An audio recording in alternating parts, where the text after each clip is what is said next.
വളരെ സാധാരണക്കാരിൽ സാധാരണക്കാരനായ ഒരു ഗായകനായിരുന്നു ജയേട്ടൻ. അതായത് ശരിക്കും പറഞ്ഞു കഴിഞ്ഞാൽ നമ്മളൊക്കെ എത്രയോ ഉയരത്തിൽ കണ്ടുകൊണ്ടിരുന്ന ജയേട്ടൻ നമ്മളോടൊക്കെ പെരുമാറുന്നത് വളരെ സാധാരണക്കാരനായ ഒരാളെ മാതിരിയായിരുന്നു. അത് തന്നെയാണ് അദ്ദേഹത്തിന്റെ ഏറ്റവും വലിയൊരു മഹത്വം എന്ന് പറയേണ്ടിയിരിക്കുന്നു. പിന്നെ അത് മാത്രമല്ല, ഒരു സാധാരണ കേരളീയന്റെ ഒരു ശബ്ദം, ആ ശബ്ദമാണ് അദ്ദേഹം റെപ്രസെന്റ് ചെയ്തിരുന്നത്. അദ്ദേഹം സംസാരിക്കുന്നതും പാടുന്നതും ഒരേ ശബ്ദത്തിലായിരുന്നു. അതിലൊരു കലർപ്പില്ല, അതിലൊരു കാപട്യമില്ല. അത്രയും എന്താ പറയാ, വളരെ നാച്ചുറൽ ആയിട്ടുള്ള ഒരു ശബ്ദത്തിൽ പാടിയിരുന്ന ഒരു ഗായകനായിരുന്നു ജയേട്ടൻ. ഞാൻ സ്കൂളിൽ പഠിക്കുന്ന സമയത്ത് കേട്ടു തുടങ്ങിയ ശബ്ദമാണ് ജയേട്ടന്റെ.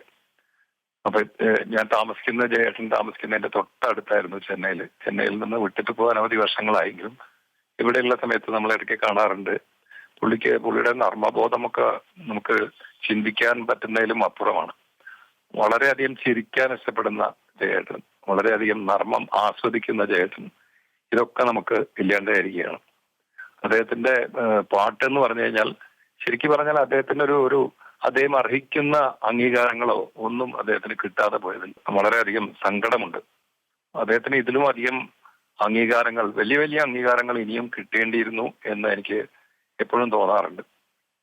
ശരിക്കും അത്രയും വലിയൊരു മഹത്വമുള്ള ഒരു ഗായകൻ തന്നെയായിരുന്നു, മഹാനായ ഗായകൻ തന്നെയായിരുന്നു.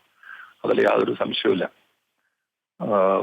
ജയേട്ടന്റെ ശബ്ദം ഇനി നമുക്ക് ദിവസവും കേൾക്കാം. അദ്ദേഹത്തിന്റെ മരണമൊന്നും അദ്ദേഹത്തെ ഒരിക്കലും ബാധിക്കില്ല. അദ്ദേഹത്തിന്റെ ശബ്ദം എന്നെന്നും നമ്മുടെ മനസ്സിലുണ്ടാവും. അനശ്വരനാണ് അദ്ദേഹവും അദ്ദേഹത്തിന്റെ ഗാനങ്ങളും, യാതൊരു സംശയവുമില്ല.